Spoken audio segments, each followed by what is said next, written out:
Day my daughter signed me into Riverside Pines memory care, she hugged me goodbye and said she'd be back on Sunday. That was 11 months ago. I want to be clear about something before I tell you the rest of the story. I'm not senile. I've never been senile. My name is Leonard Briggs. I'm 67 years old. I spent 31 years as a civil engineer for the county of Allegheny, and the only thing wrong with my memory is that it works too well. I remember everything. Every promise. Every Sunday that came and went. My wife, Patricia, passed in the spring of 2019. Pancreatic cancer. She was gone in 4 months from diagnosis to burial, and the speed of it still takes my breath away sometimes. We'd been married 42 years. I won't pretend the grief didn't undo me for a while, because it did. I stopped cooking. Stopped maintaining the yard. Stopped returning calls. My daughter, I'll call her my daughter because that's what she is, whatever she's become, started coming around more after that. I thought it was love. I thought she was worried about me. I see now it was inventory. Her name is Melissa. She's 41. She married a man named Brent 6 years ago. And I'll say this carefully. Brent has never worked a day in a job that lasted longer than 8 months. There's always a reason. Always someone else's fault. A bad manager.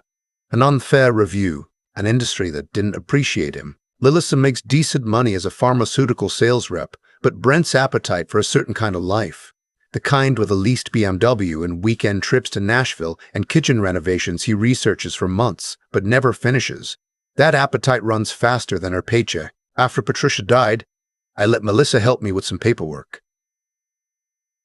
That's how I'd describe it now, if I were being generous. She said my affairs were a mess and that she wanted to make sure I was protected. She brought forms. I signed things. I trusted her because she was my daughter, and because Patricia had always said Melissa was the organized one, the capable one, and I had spent 40 years believing what Patricia told me. The house on Clearfield Road was bought in 1987. We paid it off in 2009. Patricia and I had sat at the kitchen table that February and opened a bottle of sparkling grape juice. She didn't drink and felt like the richest people alive. No mortgage. Ours. In 2020, I found out through a letter from a title company that the house had been refinanced. I had apparently signed a home equity line of credit for $180,000. I don't remember signing it. I remember signing what Melissa told me was a healthcare proxy update. She sat across from me and said, "Dad, this just makes sure I can make medical decisions if something ever happens. Standard stuff." I signed it. I believe now there were other pages behind the ones I saw. I didn't hire a lawyer. I should have. Instead, I called Melissa and she cried and said I was confused and that she would explain everything. And then she didn't explain anything. And I let it go because I was 66 years old and I had just lost my wife. And fighting with my only child felt like more loss than I could carry. That was my mistake. Letting it go. 8 months after the refinancing, Melissa and Brent started talking about Riverside Pines. They brought a brochure. They said it was just a conversation. The place had a pudding green and a movie room and a dining hall that looked like an Applebee's. They said the word community a lot. They said I'd been isolating. They said Patricia would have wanted me to be around people. They knew how to use her name. I'll give them that. I told them I wasn't interested. They came back 2 weeks later with a doctor. An actual doctor. A man named Dr. Farwell from a practice I'd never been to, who sat in my living room and administered what I now know is called the Montreal Cognitive Assessment. I scored a 23, which is 1 point below the cutoff for normal, and Dr. Farwell said he had some concerns. I asked him what those concerns were. He looked at his clipboard. I asked him who had contacted him and arranged this visit. He looked at Melissa. I understood then that the conversation had happened long before they walked through my door. I moved into Riverside Pines on a Tuesday in March. I packed 2 suitcases because Melissa said my room was furnished. Brent carried the suitcases to their car. He didn't carry them to my room when we arrived. A staff member did that. Brent shook my hand in the parking lot, got back in his car, and left before I reached the entrance. Melissa walked me to my room, straightened a picture on the wall that didn't need straightening, said, "I love you, Dad," and told me she'd be back on Sunday. She was not back on Sunday. She was not back on Sunday. The first month, I called her every few days. She answered sometimes. She was always busy, always just heading into something. The second month, my calls started going to voicemail more than not. By month 3, I had stopped calling first and was waiting to see how long it would take her to call me. As of the day I'm telling you this story, I'm still waiting. Riverside Pines is not a bad place. I want to say that. The staff are decent people, doing a hard job for wages that aren't enough. There's a woman named Darlene who always says good morning like she means it, and a young man named Terrell who remembers that I take my coffee black and never has to be reminded. The other residents are people, full human beings with histories, and I made peace with being there faster than I expected. What I could not make peace with was what was being done outside those walls while I sat inside them. The house on Clearfield Road was listed for sale in May. I found out from a former neighbor who still had my cell number and texted me a Zillow link with the words, "Is this right?"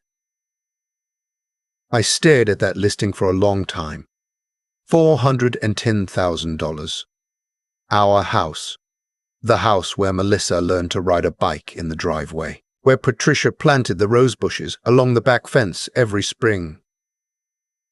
Listed, staged, with new countertops in the kitchen that I recognized in the photos as the renovation Brent had been researching for 2 years.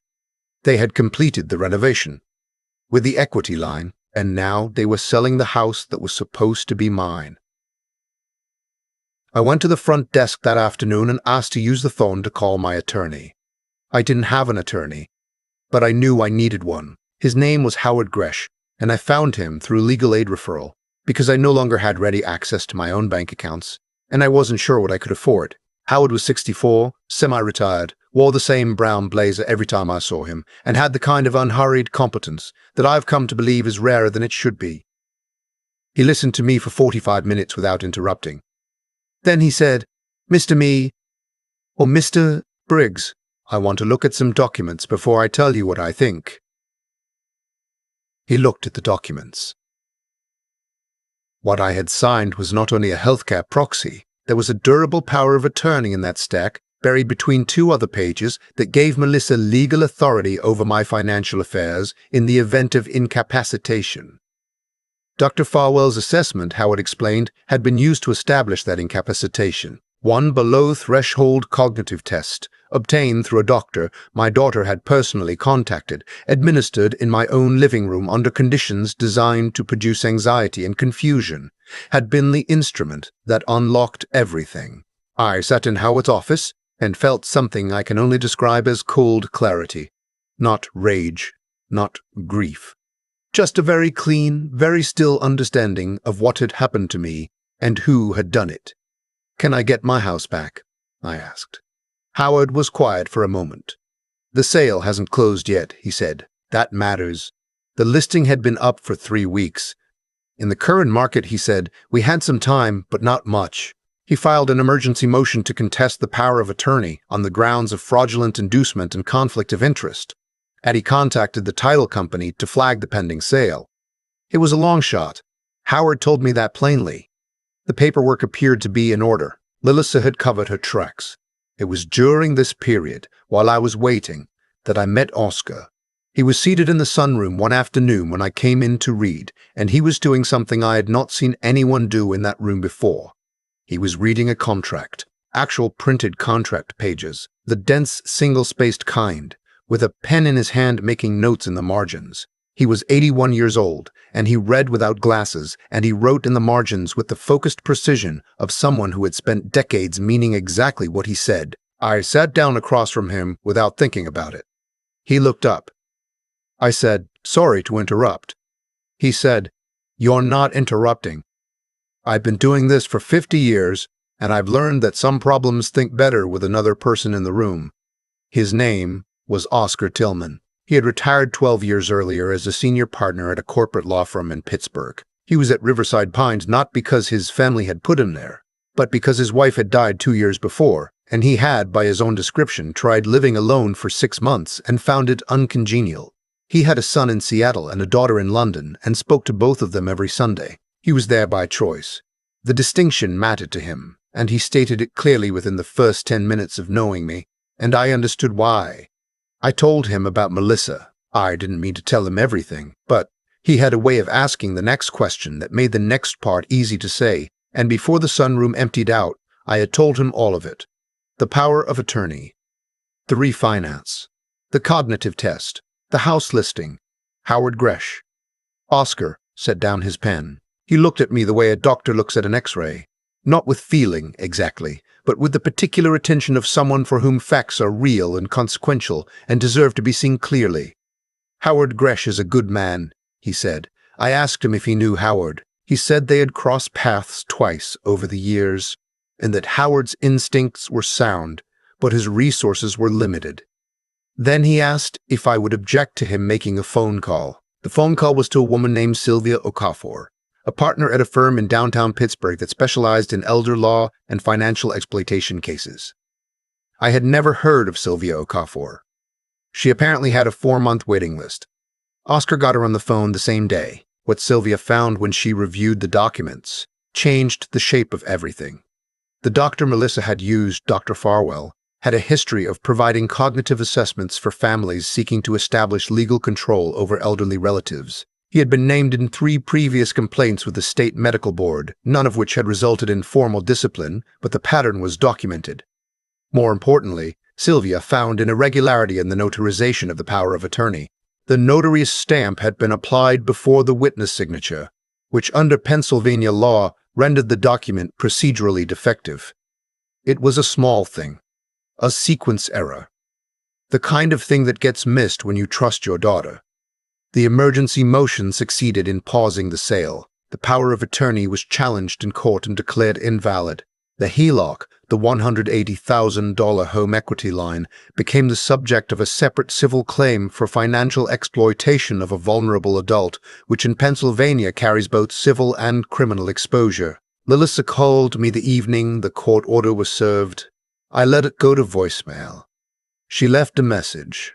I've listened to it more times than I should probably admit. She cried. She said she had only been trying to help me. She said Brent had pushed her, and I believe that part. Actually, I've always believed that part, which may be the saddest thing in this story.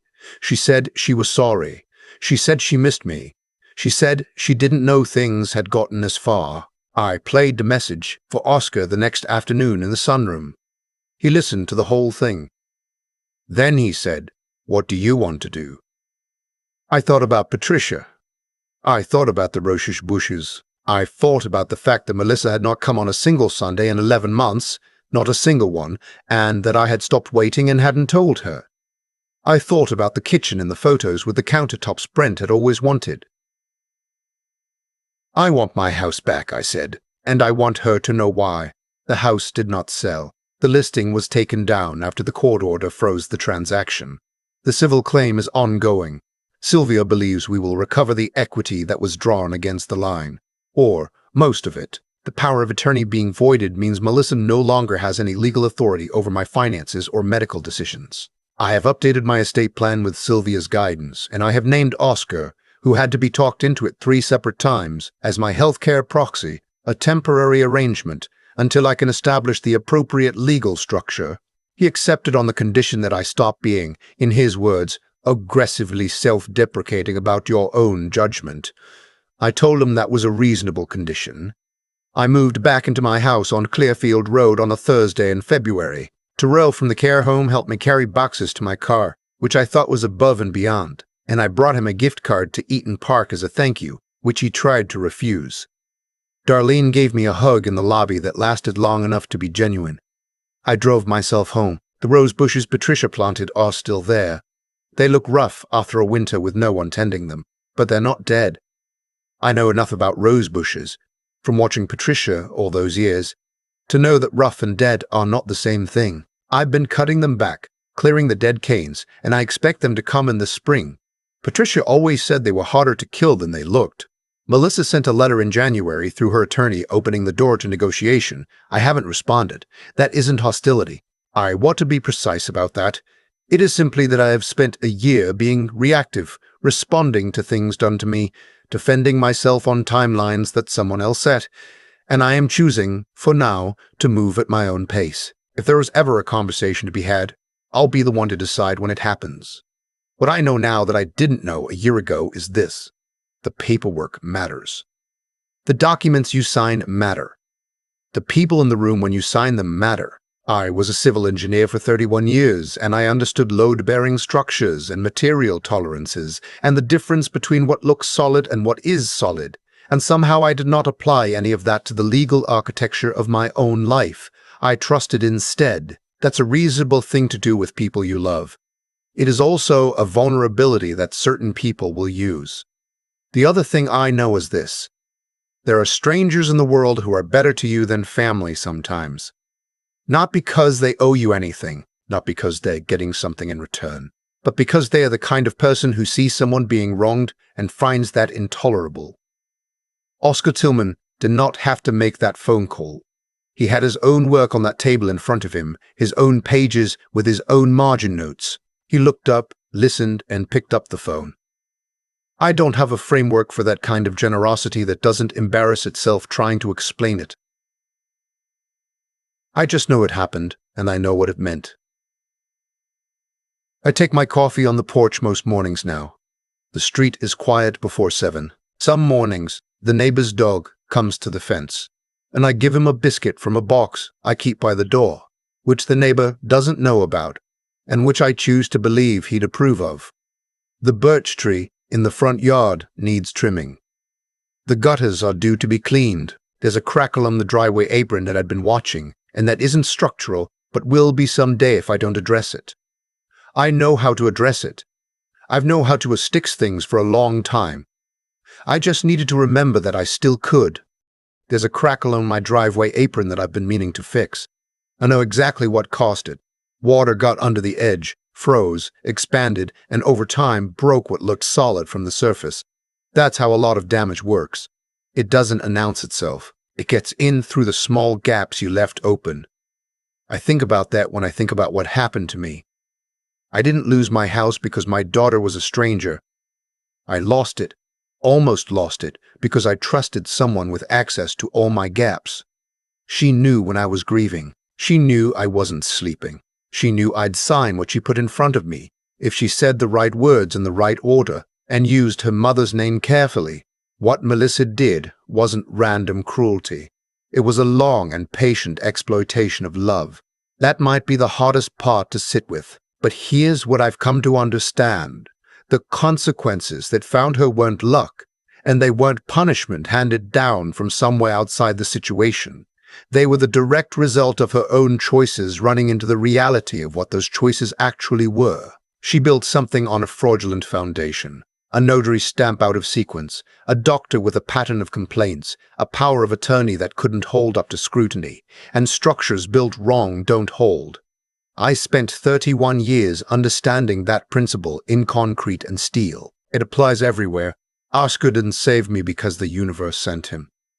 He sat in that sunroom because he chose to be somewhere he wanted to be, living on his own terms at 81, and he looked up from his work because he was the kind of man who pays attention. That's a character that gets built over decades. It doesn't appear. You make it, choice by choice, year by year, by deciding that doing right by people is not optional when it's convenient, but how you move through the world as a matter of course. Oscar had that. I'd like to think I still have some of it left in me. I'd like to think I'm adding to it. What I know I failed at was applying my own judgment to my own life.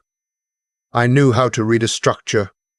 I knew what load-bearing meant. I let grief and exhaustion, and the very human need to believe my daughter was who I needed her to be, talk me out of thinking clearly.